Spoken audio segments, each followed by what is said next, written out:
ស្អាតខ្លាំងណាស់នេះគេហៅថាបង្គាទឹកថ្លាគ្រាន់តែដឹកទៅដល់ទីក្រុងភ្លាមម្ចាស់ហាងអាហារពេលយប់ឃើញហើយច្បាស់ជាដកភ្នែកមិនរួចឡើយបងបង្គានេះធំជាងបង្គាដែលយើងធ្លាប់ចាប់ស្អែកនេះនៅពេលដែលបង្គាទឹកថ្លាដ៏ល្អឥតខ្ចោះនេះដឹកទៅដល់ទីរួមស្រុកវាមិនត្រឹមតែធ្វើឲ្យលោកចាំងភ្ញាក់ផ្អើលប៉ុណ្ណោះទេថែមទាំងធ្វើឲ្យពួកអ្នកដែលចាំមើលរឿងកំ pl ែងរបស់យើងត្រូវបិទមាត់ចិត្តតែម្ដងអូយអ្នកទាំងអស់គ្នាមើលចុះអ្នកពូកែប្រចាំភូមិយើងចេញលក់ទំនិញហើយជានជន់ឲ្យកាលពីម្សិលមិញអ្នកលក់ត្រីនៅទីរួមស្រុកមកដល់គេមិនយកសំបីតែបង្គាព្រៃតម្លៃ5សេនក្នុង1គីឡូផងចុះបង្គាដែលឯងចិញ្ចឹមប៉ុន្មានកន្ត្រកនេះវិញតើឯងគិតលក់ប៉ុន្មានសេនទៅតើវាគ្រប់បង់ថ្លៃជួលស្រែភក់របស់ឯងដែរឬទេប៉ាពិតជាមើលស្រាជានជន់ហើយគេជាថៅកែធំណាមិនប្រកាសទេគេប្រហែលជាត្រៀមយកទៅលក់នៅទីរួមស្រុកដូចជាខ្លាឃ្មុំភេនដែរហើយខ្ញុំត្រូវតែមើលបន្តិចថាតើអ្នកបើកបរដែលមកពីទីក្រុងថ្ងៃនេះគេនៅតែទទួលយកដង្កូវចង្រៃដែលស៊ីលាមកធំធាត់នេះទៀតឬអត់លោកកៅបងប្អូនជានជន់ឲ្យពីថ្ងៃមុនអ្នកបានផ្ញើពាក្យមកថាក្នុងស្រះដែលអ្នកមកការមានរបស់ល្អឯកមែនទេឆាប់ឡើងឲ្យខ្ញុំមើលបន្តិចលោកចាំងកំពុងរងចាំអង្គដាក់ឆ្នាំងហើយបងលីមើលដោយខ្លួនឯងទៅរបស់នេះនៅទូទាំងទីក្រុងនេះបងរកកន្លែងទី2មិនបានឡើយអាមីនេះវាជាដង្កូវសម្បកក្រហមមែនទេថ្ពាល់សពុះមិនគួរឲ្យជឿថាគ្មានក្លិនដីបន្តិចសោះមានតែក្លិនក្រអូបនៃស្មៅទឹកប៉ុណ្ណោះបងប្អូនជានជន់ឲ្យអ្នកចិញ្ចឹមវាយ៉ាងម៉េចទៅគុណភាពបែបនេះពិតជាអស្ចារ្យមែនទឹកស្អាតស្មៅរស់វត្តជីវសាស្ត្របងលីកុំនិយាយច្រើនអីរបស់នេះលោកចាំងអាចឲ្យថ្លៃប៉ុន្មានបងប្អូនជានជន់លោកចាំងបាននិយាយហើយនេះគេហៅថាទឹកស្អាតគុណភាពខ្ពស់ហើយបងប្រុសមានប៉ុន្មានយកប៉ុណ្ណឹងតម្លៃគុណពី1គីឡូ$1កន្លះមិនចុះថ្លៃទេណានេះមិនអាចទៅរួចទេមិនអាចទៅរួចដាច់ខាតហេតុអ្វីបានជាបង្គារបស់គេលក់បាន$1កន្លះទៅវិញលោកលីលោកកំពុងតែរួមដៃជាមួយអាមួយនេះដើម្បីបោកលុយលោកថៅកែចាំងមែនទេហើយលោកដឹងអីបន្តិចទេលោកថៅកែចាំងនៅទីក្រុងលក់បង្គាឆាគ្រឿងមួយចានតម្លៃ$18ឯណោះបង្គារបស់ប្អូនជានជន់នេះស្អាតហើយសាច់ច្រើនលោកថៅកែចាំងយកទៅធ្វើជាមុខម្ហូបប្រចាំហាងតែម្ដងបង្គាស្អុយដែលលោកស្រង់ចេញពីប្រឡាយទឹកស្អុយនោះគេឲ្យលុយយើងថែមយើងនៅខ្លាចចោលខ្វក់ឆ្នាំងផងបងថ្លឹងទៅ320គីឡូគិតឲ្យត្រឹម300គីឡូទៅចុះ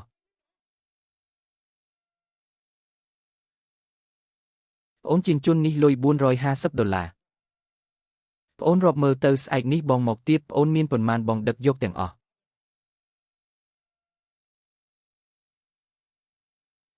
ប៉ាមកជួយរាប់លុយមក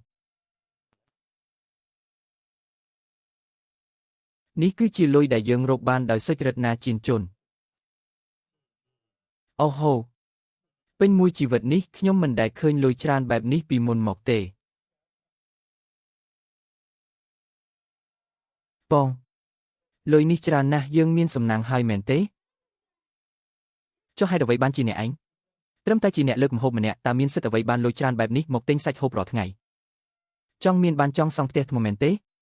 ទៅដេកយកសពទៅជានជន់ឲ្យហេតុអ្វីមិនទាន់ដេកទៀតស្អែកត្រូវក្រោកពីព្រលឹមទៅរៀបចំទំនិញឲ្យលោកលីទៀតណាប៉ាយប់នេះខ្ញុំទៅយាមនៅមាត់ស្រះនោះសិនថ្ងៃនេះយើងបង្ហាញលុយច្រើនពេកខ្លាចក្រែងមានពួកច្រណែនឈ្នានីសមកបង្កបញ្ហាយប់នេះអញនឹងចាក់ថ្នាំសម្លាប់សត្វល្អិតទាំង10នេះចូលក្នុងមាត់ទឹករបស់ឯងអាលីវស្អីគេហ្នឹងម៉ែអើយមីទៅឲ្យឆ្ងាយទៅឲ្យឆ្ងាយទៅឲ្យឆ្ងាយទៅជួយផងតើអ្នកណាគេមកអង្គុយមើលព្រះច័ន្ទនៅពាក់កណ្ដាលអាធ្រាត្របែបនេះ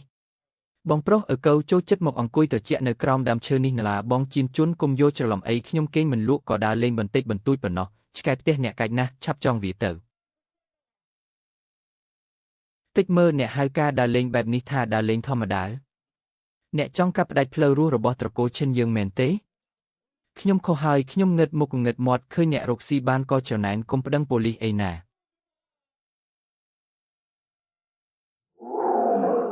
ឪកូវឯងនេះពិតជាលុយដែលជានជន់រកបានដោយកម្លាំងញើសឈាមខ្លួនឯងបែរជាមកលួចដាក់ថ្នាំពុលនៅពាក់កណ្ដាលអាធ្រាត្របើបង្គាពេញស្រះនេះងាប់អស់តម្លៃរាប់រយរាប់ពាន់$ឯណោះឯងចង់សម្លាប់មនុស្សមែនទេចិត្តអាក្រក់ណាស់បើដង្កូវមានជាតិពុលនេះហូរចូលក្នុងទឹកនោះអ្នកភូមិយើងដែលប្រើប្រាស់ទឹកអណ្ដូងនឹងរងគ្រោះទាំងអស់ជានជន់មនុស្សបែបនេះមិនអាចលើកលែងឲ្យបានទេត្រូវតែបញ្ជូនទៅប៉ុស្តិ៍ប៉ូលីសឪកូវឯងធ្វើឲ្យអ្នកភូមិដាហឺរបស់យើងអស់មុខមាត់ហើយពីមុនអញលួចមន់លួចឆ្កែខ្ញុំគ្រាន់តែបិទភ្នែកម្ខាងបើកភ្នែកម្ខាងតែពេលនេះអញបែរជាធ្វើរឿងអសិលធម៌បែបនេះទៅវិញចុះមកទៅជាមួយខ្ញុំទៅសាលាឃុំរងចាំប៉ូលីសប៉ុស្តិ៍មកដល់ពូវងលោកមេភូមិវងខ្ញុំពិតជាមិនបានដាក់ថ្នាំមែនណាខ្ញុំទើបតែមកដល់ក៏ត្រូវឆ្កែខំបាត់ទៅហើយបង្គាផ្ទះលោកជានយន្តមួយក្បាលក៏មិនទាន់ងាប់ដែរសូមអង្វរលោកទាំងពីរផងផ្ទះខ្ញុំនៅមានម៉ែចាស់ខ្វាក់ភ្នែកម្នាក់ទៀតបើខ្ញុំជាប់គុកទៅគាត់ច្បាស់ជាអត់ឃ្លានស្លាប់មិនខានទេ ពូវងនិងបងប្អូនអ្នកភូមិទាំងអស់គ្នារឿងថ្ងៃនេះអ្នកទាំងអស់គ្នាក៏បានឃើញផ្ទាល់ភ្នែកដែរខ្ញុំឆេនជានយ៉នជួស្រាភុនេះមកធ្វើអាជីវកម្មគឺប្រើវិធីត្រឹមត្រូវតាមច្បាប់ខ្ញុំចិញ្ចឹមបង្គាគុណភាពខ្ពស់លក់ឲ្យអ្នកក្រុងគឺរកលុយដោយកម្លាំងញើសឈាមយ៉ាងស្អាតស្អំ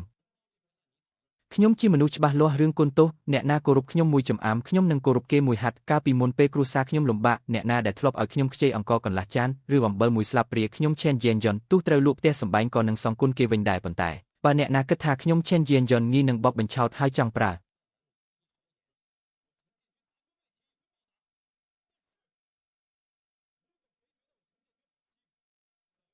ល្បិចថោកទាបបែបនេះមកកាត់ផ្លូវរកស៊ីខ្ញុំបំផ្លាញកម្លាំងចិត្តខ្ញុំបើអញ្ចឹងគុំបើមិនមែនដោយសារតែរាប់អានគ្នាជាអ្នកភូមិជាមួយទេនោះថ្ងៃនេះអាចឆ្កែតូចវាបំរុងដាក់ថ្នាំពុលតែមិនបានសម្រេចឃើញដល់មុខមេម៉ាយចាស់ដែលខ្វាក់ភ្នែករបស់វាខ្ញុំអាចមិនបញ្ជូនវាទៅប៉ុស្តិ៍ប៉ូលីសបានអរគុណច្រើនបងជីនជុនអរគុណបងជីនជុនមិនបាច់អរគុណខ្ញុំទេរឿងនេះមិនទាន់ចប់ទេទោះស្លាប់អាចលើកលែងបានតែទោះរស់គឺពិបាកកិច្ចផុតណាស់អាចឆ្កែតូចចាប់ពីថ្ងៃនេះទៅឯងត្រូវទទួលខុសត្រូវបោសសម្អាតផ្លូវមុខផ្ទះត្រកូលឈិនយើងមួយខែបើឯងមិនព្រមទេទ្វារប៉ុស្តិ៍ប៉ូលីសបើកចាំឯងស្រាប់ហើយព្រមខ្ញុំព្រមបោះកន្លះឆ្នាំក៏បានដែរអ្នកទាំងអស់គ្នាបានឬហើយមែនទេក្មេងឈ្មោះជីនជុននេះពិតជាចិត្តទូលីមែនតែក្នុងនាមជាមេភូមិខ្ញុំសូមនិយាយពាក្យអាក្រក់ទុកមុនបើថ្ងៃក្រោយអ្នកណាក្លាហានហ៊ានលួចធ្វើបាបអ្នកចិញ្ចឹមសត្វក្នុងភូមិយើងទៀតខ្ញុំវាងឆាងគួយនឹងមិនយល់ព្រមជាដាច់ខាតហើយនឹងចាប់បញ្ជូនទៅការិយាល័យសន្តិសុខសាធារណៈភ្លាមលោកចាងរៀបចំខ្លួនទទួលស្វាគមន៍ទីផ្សារកម្រិតខ្ពស់ដ៏ធំធេងក្នុងក្រុងនេះចុះខ្ញុំនឹងផ្ដាច់មុខវាទាំងស្រុង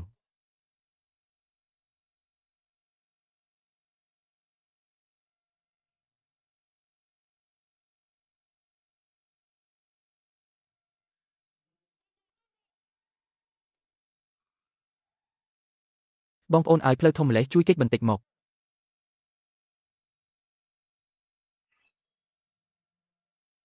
ឯងមែនទេដែលឈ្មោះចិនជីនជឿមកពីភូមិតាហ៊ឺនោះលាថាថ្មីនេះឯងល្បីខ្លាំងណាស់ណាមកយកការងារនៅទីក្រុងម្នាក់ឯងអស់ហើយឥឡូវសំបីតែអាជីវកម្មតូបលក់ម្ហូបនៅទីរួមស្រុកក៏ឯងចង់លេបត្របាក់ម្នាក់ឯងដែរឬ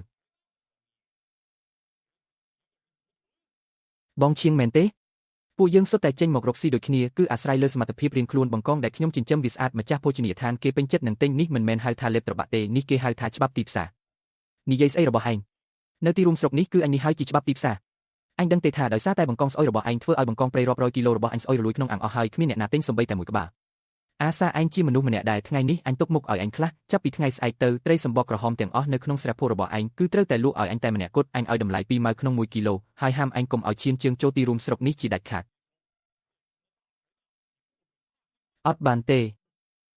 បងឈៀងឲ្យព្រឹកព្រលឹមបែបនេះបងនៅមិនទាន់ភ្ញាក់ពីគេងមែនទេ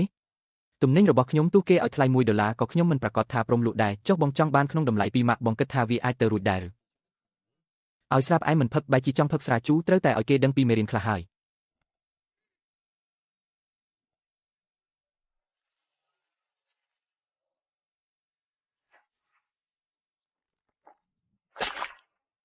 ឆេនជីនជុនបងគិតថាបងអាចធ្វើអ្វីខ្ញុំបានជឿចាប់មែនទេជឿចាប់ជំនួសឆេនជីនជុនមែនទេថ្ងៃនេះអញគ្រាន់តែចង់ឲ្យអញដឹងពីភាពអំនួតរបស់អញសិនទេបើថ្ងៃស្អែកអញហ៊ានដឹកទំនិញចូលក្នុងក្រុងទៀតអញនឹងវាយកំទេចឡានអញចោលហើយបង្កងទាំងអស់របស់អញនឹងបោះចោលក្នុងលូឲ្យអស់ចាំមើលទៅក្រុងវិញ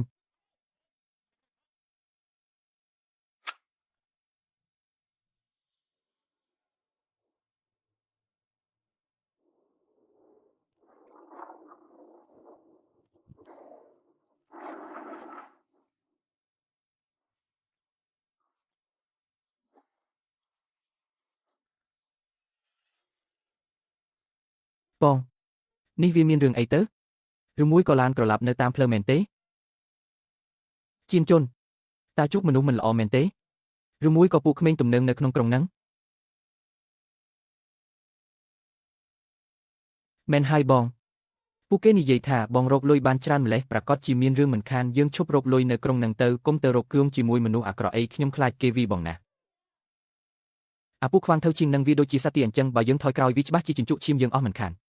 ប៉ាសៀវឈីងពួកប៉ាស្ដាប់ខ្ញុំណាយើងមិនបានលួចមិនបានប្លន់គេទេយើងប្រើកម្លាំងញើសឈាមខ្លួនឯងចិញ្ចឹមកូនបង្គាស្អាតបែបនេះតែហេតុអ្វីត្រូវលក់ថោកឲ្យវាបើថ្ងៃនេះយើងអានក្បាលឲ្យគេចុះការខំប្រឹងក្រោកពីប្រលឹមតូលប្រលប់របស់យើងមានន័យអីចុះឆ្អឹងក្នុងត្រកូលឆេនរបស់យើងទៅណាតើឆ្អឹងក្នុងអាចយកមកហូបបានទេពួកវាមានកម្មបិតណាប៉ាពួកវាមានកម្មបិតណាខ្ញុំគុំទៅប្រើកម្មបិតជាមួយពួកវាអីអាកងធ្វើជាងវាស្មានថាវាផ្ដាច់មុខលើបណ្ដាញចែកចាយហើយអាចមកគៀបខ្ញុំបាននោះគឺដោយសារតែវាល្ងងពេកនៅឯទីក្រុងខេត្តខ្ញុំឃើញខ្លាក្រដាស់បែបនេះច្រើនណាស់វីពូត្រូវវាយត្រង់កន្លែងសំខាន់ចំណុចស្លាប់របស់អាកងធ្វើជាងខ្ញុំដឹងច្បាស់ជាងវាទៅទៀត បងនឹងទៅណាកុំធ្វើរឿងឈួតអីណាបងទៅទិញបារីល្អបន្តិចដើម្បីទៅជួបលោកម្ចាស់ទ្រព្យប៉ុន្មានថ្ងៃនេះបងមិនទៅដឹកទំនិញទេណាអាកងធ្វើជាងចង់កាត់ផ្លូវរកស៊ីរបស់បងមែនទេបាន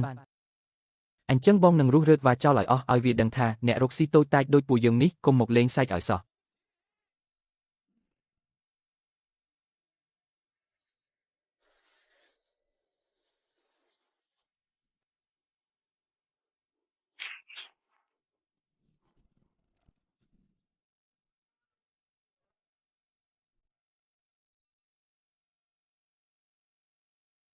អូយប្អូនប្រុសឈឿនឲ្យទីបំផុតប្អូនមកដល់ហើយ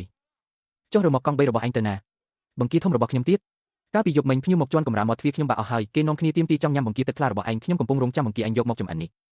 បងវាងជក់បារីសិនទៅឲ្យធូរចិត្តបន្តិចថ្ងៃនេះអត់មានបង្គាទេហើយស្អែកក៏ប្រហែលជាអត់មានដែរអត់មានបង្គាកុំនិយាយលេងសាច់អីបើអញគិតថាថ្លៃ$1វាទាបពេកខ្ញុំឲ្យ$1 10សេនក៏បានដែរអញធ្វើបែបនេះចង់ឲ្យខ្ញុំស្លាប់មែនទេបងវាងមិនមែនរឿងលុយកាក់ទេគឺនៅតាមផ្លូវខ្ញុំដឹកបង្គាគុណភាពល្អពេញមួយរមកស្រាប់តែអាកៀងក្បាលរលីងនាំគ្នាមកដួលចោលវាគំរាមថាបើខ្ញុំហ៊ានដឹកបង្គាមកទៀតវាកំទេចរមកខ្ញុំចោលអាកៀងក្បាលរលីងនឹងធ្វើអីផ្ដេសផ្ដាស់ពេកហើយបង្គាដែលវាដឹកមកសុទ្ធតែបង្គាងាប់សម្បកក៏រឹងសាច់ក៏ស្វិតភក់ដីលៀងមិនជ្រះទេភ្ញៀវគេហាត់មាត់ញ៉ាំរបស់ល្អអស់ហើយបើខ្ញុំយករបស់វាមកប្រើទៀតហាងខ្ញុំច្បាស់ជាខូចឈ្មោះមិនខានបងវាងការកាត់ផ្លូវរកស៊ីគេមិនខុសអីពីការសម្លាប់ឪពុកម្ដាយគេទេអាកៀងក្បាលរលីងថ្ងៃនេះវាហ៊ានរារាំងឡានខ្ញុំស្អែកឡើងគេប្រហែលជាហ៊ានបង្ខំឡើងថ្លៃលើអ្នកហើយបង្ខំលក់ទំនិញខូចឲ្យអ្នកទៀតបើអ្នកថយមួយជំហានអ្នកនឹងត្រូវគេច្របាច់កបុតឈាមអស់មួយជីវិតមិនខានបងយានយន្តឲ្យអ្វីដែលបងនិយាយខ្ញុំយល់ប៉ុន្តែគេមានកូនចៅជិត10នាក់នៅក្រោមដៃមកដើររំខាននៅមុខហាងរាល់ថ្ងៃតើអ្នកណាទ្រាំបានទៅ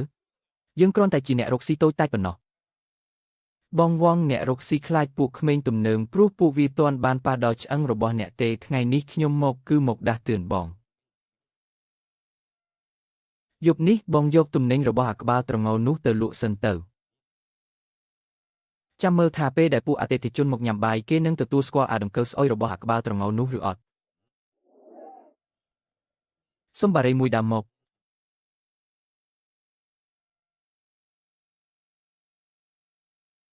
អាក្បាលត្រងោលតើអញត្រៀមខ្លួនចូលរៀនមេរៀនថ្មីហើយឬនៅ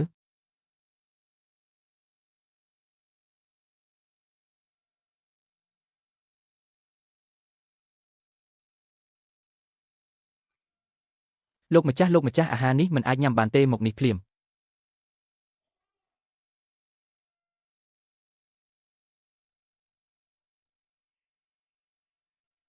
បងប្រុសទាំង9មានរឿងអីទៅម្ហូបមិនឆ្ងាញ់មែនទេអញចង់បោកអ្នកណាម្សិលមិញខ្ញុំមកញ៉ាំបង្គានៅទីនេះពណ៌ស្អាតហើយសាច់ផ្អែមឆ្ងាញ់ណាស់ចុះថ្ងៃនេះវាស្អីទៅស្អុយដូចលូទឹកស្អុយអញ្ចឹងឯងយករបស់ស្អុយរលួយមកលក់ឲ្យខ្ញុំថាជាម្ហូបពិសេសមែនទេសងលុយមកវិញអាងប់ឲ្យញ៉ាំហើយចង់តែក្អួតទេលោកម្ចាស់ឯងលែងចង់រកស៊ីនៅទីនេះហើយមែនទេហ៊ានយករបស់កាកសំណល់មកធ្វើឲ្យខូចកេរ្តិ៍ឈ្មោះហាង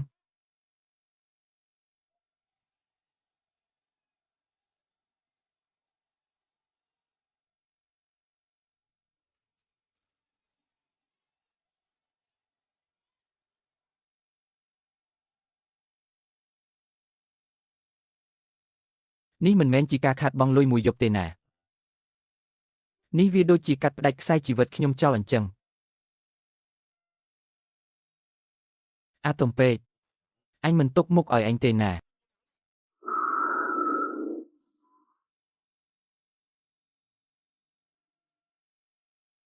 ឲ្យមុខរបរឯងទៅមុខល្អណាស់ណាគ្មានអាអ្នកភូមិដាស់ហឺនោះក៏ផែនដីនៅតែវិលដែរនឹង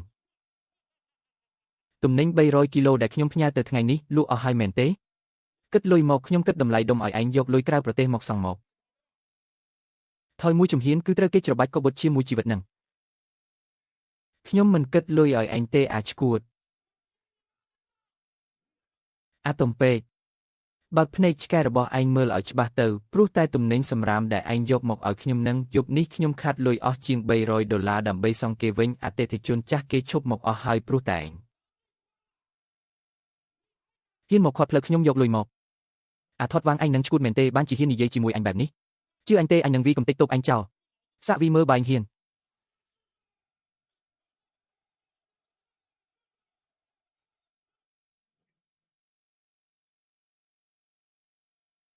ពួកឯងចង់ធ្វើស្អីចង់បះបោលមែនទេបងហានខ្ញុំបាននិយាយហើយកាលពីថ្ងៃរបស់បងទោះបីអ្នកណាឲ្យថ្លៃប៉ុណ្ណាក៏ខ្ញុំមិនលក់ដែរឥឡូវបងឃើញហើយមិនមែនខ្ញុំមិនឲ្យមុខមាត់បងទេតែគឺម្ចាស់ហាងនិងភ្ញៀវនៅតាមផ្លូវនេះទេដែលគេមិនឲ្យមុខមាត់បង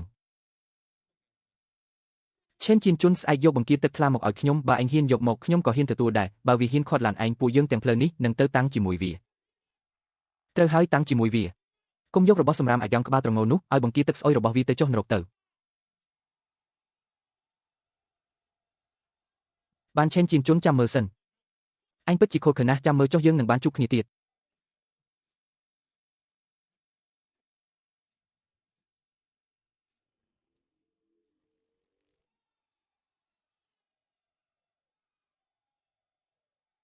ទ្វារផ្សារលក់គ្រឿងសមុទ្រក្នុងក្រុងនេះត្រូវបានខ្ញុំធាក់បំបែកចោលទាំងស្រុងហើយ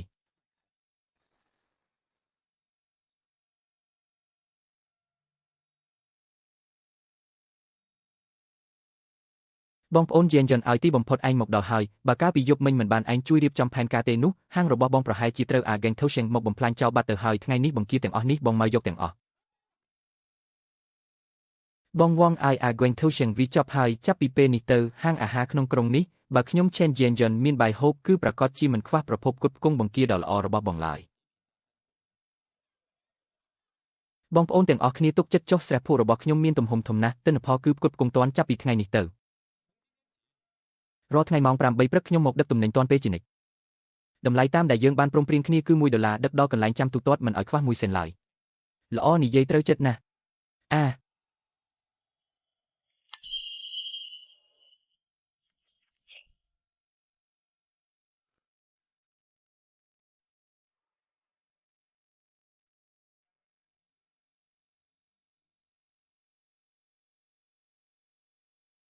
ក្មួយប្រុសចង់មើលឧបករណ៍កសិកម្មទៅក្រោយផ្ទះទៅត្រាក់ទ័រនៅមុខផ្ទះនេះថ្លៃណាស់ណាកុំប៉ះពាល់ផ្ដេសផ្ដាសឲ្យសោះបើបកថ្នាំលាបគេក្មួយសង្កេមិនរួចទេមួយគ្រឿងនេះបូករួមទាំងក្បាលរថយន្តខាងក្រោយនេះតម្លៃសរុបប៉ុន្មានដែរ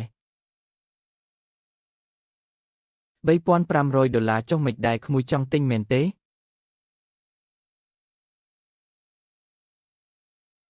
រកលុយទៅជួយចេញវិក័យបត្រឲ្យផងចាក់សាំងឲ្យពេញទៅឡានមួយនេះខ្ញុំត្រូវបើកចេញទៅឥឡូវហើយអូយលោកម្ចាស់លោកពិតជាមិនធម្មតាមែនខ្ញុំនឹងទៅយកលុយមកចេញវិក័យបត្រជូនលោកភ្លាមសៀវវាងឆាប់យកដងកាច់ម៉ាស៊ីនមកជួយលោកម្ចាស់បញ្ឆេះឡានទៅ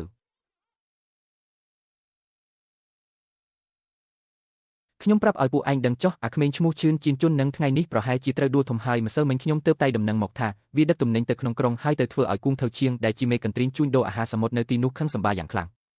នឹងហើយពួកកូនចៅរបស់គូងថៅឈៀងសុទ្ធតែជាពួកអ្នកលេងមិនខ្លាចស្លាប់ជៀនជុនទៅដណ្ដើមមុខរបស់គេបែបនេះខ្ញុំស្មានថាឡានរបស់វាមិនត្រឹមតែត្រូវគេវាកំទេចទេខ្លួនវាផ្ទាល់ក៏ប្រហែលជាត្រូវដេកពេទ្យក្នុងក្រុងអស់ប៉ុន្មានខែដែរ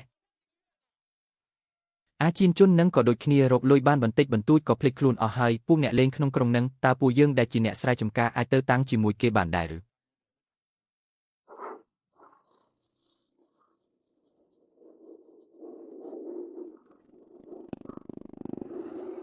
ហេមកមើលនេះជាត្រាក់ទ័រដែលខ្ញុំទើបនឹងទិញថ្មីឲ្យព្រះឲ្យនេះជាត្រាក់ទ័រដើរតាមថ្មីមែនទេចុះត្រូវចំណាយលុយអស់ប៉ុន្មានទៅជៀនជុនលោកមិនត្រូវបានអាទំពេកនោះវីទេឡាននេះលោកជាអ្នកទិញមែនទេអាទំពេកនោះឬឥឡូវវាស្ថិតនៅឯទីរួមស្រុកឯណោះឃើញមុខខ្ញុំគឺត្រូវតែដើរវៀងចេញហើយឡាននេះខ្ញុំទើបតែទៅបើកចេញពីស្ថានីយ៍គ្រឿងយន្តកសិកម្មស្រុកមកតម្លៃ$3,500ក្រោយមកគឺយកមកប្រើសម្រាប់ដឹកទំនិញឲ្យភូមិយើងមិនអាចទៅរួចទេមិនអាចទៅរួចដាច់ខាតឈឿនជៀនជុនលោកកុំមកធ្វើជាអួតអាងនៅទីនេះឲ្យសោះត្រឹមតែដីភក់7ហិកតារបស់លោកនឹងអាចទិញត្រាក់ទ័របានដែរឬ